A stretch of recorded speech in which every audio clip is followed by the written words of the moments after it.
Hello friends, आपका स्वागत है मेरे चैनल गर्मा स्टडी पॉइंट पे। और हम लोग पर्सनालिटी पढ़ रहे थे। पिछली क्लास में हम लोग ने देखा पर्सनालिटी के बारे में कि पर्सनालिटी क्या है और इसके बारे में जाना था। आगे की क्लास में हम लोग टाइप ऑफ पर्सनालिटी के बारे में जाना था।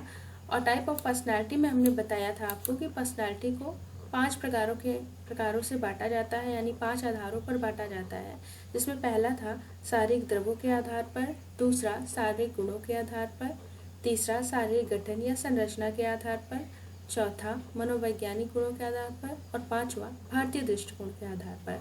जिसमें से हम लोग ने ऊपर के आधारों को पढ़ लिया था। जिसमें से पहला था शारीरिक द्रव्यों के आधार पर, जिसको हिपोक्रेट्स ने दिया था। इन्होंने 4 प्रकार बताए थे, जिसमें पहला पीला पित्त अर्थात येलो बाइल, दूसरा काला पित्त ब्लैक बाइल, तीसरा रक्त ब्लड, चौथा कफ या श्लेष्मा। और दूसरा हम देखे थे शारीरिक गुणों के आधार पर, जिसको कैसमैन ने दिया था इन 4 प्रकार में विभाजित करके।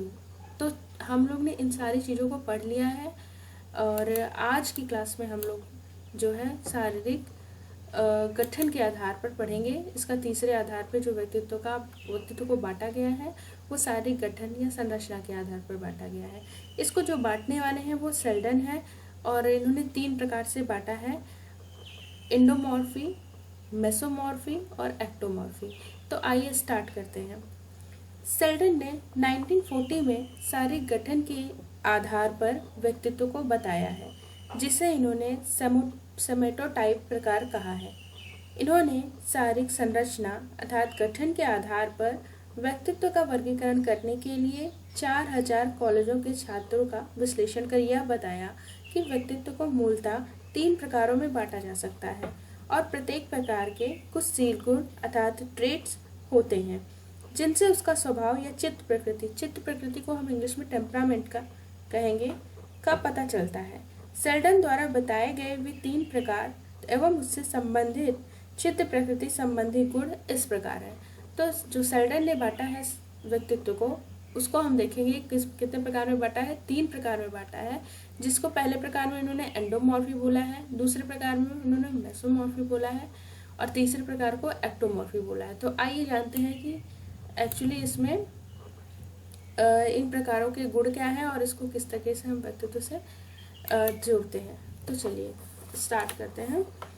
पहला अगर हम बात करें तो एंडोमॉर्फी की बात करें तो इसके अंदर जो व्यक्तित्व के लक्षण या गुण होते हैं, इस प्रकार के व्यक्ति मोटे एवं नाटे होते हैं और इनका शरीर गोलाकार दिखाई पड़ता है।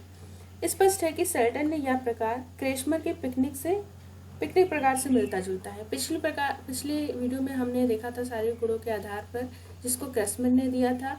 उन्होंने एक प्रकार पिकनिक प्रकार भी बताया था, जिसको यहाँ एंडोमॉर्फी से कंपैरिजन किया जा रहा है। सेल्डन ने यह भी बताया कि इस तरह के शारीरिक गठन वाले व्यक्ति आराम पसंद, खुश मिजाज, सामाजिक और खाने पीने की चीज़ों में अधिक रुचि दिखाने वाले होते हैं। ऐसे स्वभाव के व्यक्तित्व वाले व्यक्ति को सेल्डन ने विस्रोटोनिया कहा है। अर्थात एंडोमॉर्फी वाले व्यक्ति को जो इन्होंने सेल्डन ने विस्रोटोनिया कहा है। तो आइए आगे देखिए मेसोमॉर्फी क्या होता है।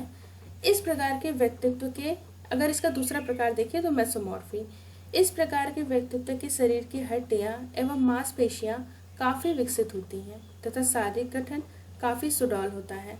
ऐसे व्यक्ति के स्वभाव को सेमेटोटोनिया अर्थात जिस व्यक्ति का व्यक्तित्व मेसोमॉर्फी प्रकार में होता है उसको सेमेटोटोनिया भी कहा जाता है, जिसमें जोखिम तथा बहादुरी का कार्य करने की तीव्र प्रवृत्ति, दृढ़ कथन, आक्रामकता आदि के गुण पाए जाते हैं। ऐसे लोग अन्य लोगों के आदेश देने में अधिक आनंद उठाते हैं। मेसोमॉर्फी कुछ हद तक क्रेसमर के एथलेटिक प्रकार से मिलता जुलता है। अर्थात ये जो मेसोमॉर्फी है वो सेल्डन क्रेसमर के एथलेटिक प्रकार से इनको कंपैरिजन किया गया है। तीसरा है एक्टोमॉर्फी। इस प्रकार के व्यक्ति का कद लंबा होता है, परंतु ऐसे व्यक्ति दुबले पतले होते हैं।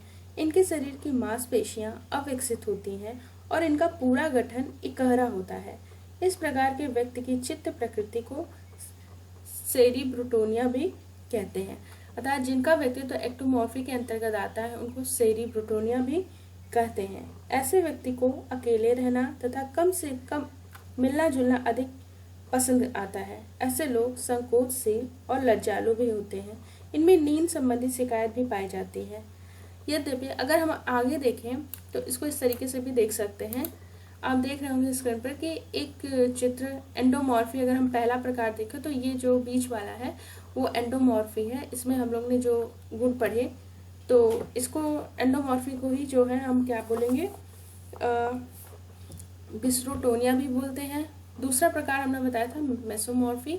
मेसोमॉर्फी में लोग ऐसे इनका जो हम लोग ने देखा तो वह व्यक्ति ऐसे दिखते हैं जिसको मेसोमॉर्फी भी बोला गया। और तीसरा प्रकार दिया है इन्होंने एक्टोमॉर्फी। एक्टोमॉर्फी में ये पर्सनैलिटी लमसम दिख के सामने आती है। तो आप चित्र से समझ सकते हैं कि किस तरीके से व्यक्तित्व को बांटा गया है और ये एक तरीके से शारीरिक संरचना और शारीरिक गठन के आधार पर ही बांटा गया है। तो हम शारीरिक गठन और संरचना को देख सकते हैं कि जो एंडोमॉर्फी में है इन्होंने बताया इस तरीके के व्यक्ति छोटे व नाटे या मोटे कद के होते हैं। तो इस तरीके से आप देख सकते हैं जिसमें चित्र में एकदम साफ साफ दिखाया गया है। दूसरा है मेसोमॉर्फी। इस तरीके के व्यक्ति बताए गए दुबले पतले लंबे वगैरह होते हैं। तो देखिए इसमें भी शारीरिक गठन के आधार पर बांटा गया है। और तीसरा एक्टोमॉर्फी। तो इस तरीके के भी जो भी इसमें गुण बताए गए उस हिसाब से इसको बांटा गया है। तो चलिए आगे देखते हैं। सेल्डन ने यद्यपि शारीरिक गठन को 3 प्रकारों में बांटा है, फिर भी इसे इन्होंने एक सतत प्रक्रिया माना है। इसका मतलब यह हुआ कि इन तीनों तरह के शारीरिक गठन एवं उससे संबंधित शील गुण आपस में बिल्कुल ही अलग अलग नहीं होते। हम कह सकते हैं अर्थात ये होता है इसमें कि जरूरी नहीं है कि ये सारे जितने लक्षण बताए जा रहे हैं प्रकारों में ये अलग ही अलग पाए जाए। हो सकता है किसी व्यक्ति में तीनों प्रकार के कुछ कुछ गुण सब में ही रहते हों, सभी प्रकारों के गुण उसमें उपस्थित होते हों, अर्थात उसका सम्मिलित रूप भी व्यक्ति में पाया जाता है। कोई ऐसा वो कंपल्सरी नहीं कि अलग ही अलग पाया जाए। तो आज हम लोग ने देखा शारीरिक गठन के आधार पर कि कितने प्रकार के होते हैं। तो हम लोग ने देखा एंडोमॉर्फी या मेसोमॉर्फी और एक्टोमॉर्फी 3 प्रकार बताए, जिसको सेल्डन ने जो है एंडोमॉर्फी को सेल्डन ने बिस्रोटोनिया भी बोला है, मेसोमॉर्फी को सेमेटोटोनिया भी बोला है, एक्टोमॉर्फी को सेरिब्रोटोनिया बोला है। और चित्र के माध्यम से हम इसको देख सकते हैं कि शारीरिक गठन के आधार पर ही इन्होंने इसको बांटा है। तो फ्रेंड्स आज की क्लास में इतना ही, और नेक्स्ट क्लास में हम लोग मनोवैज्ञानिक गुणों के आधार पर व्यक्तित्व का प्रकार को पढ़ेंगे। तो थैंक यू गाइस।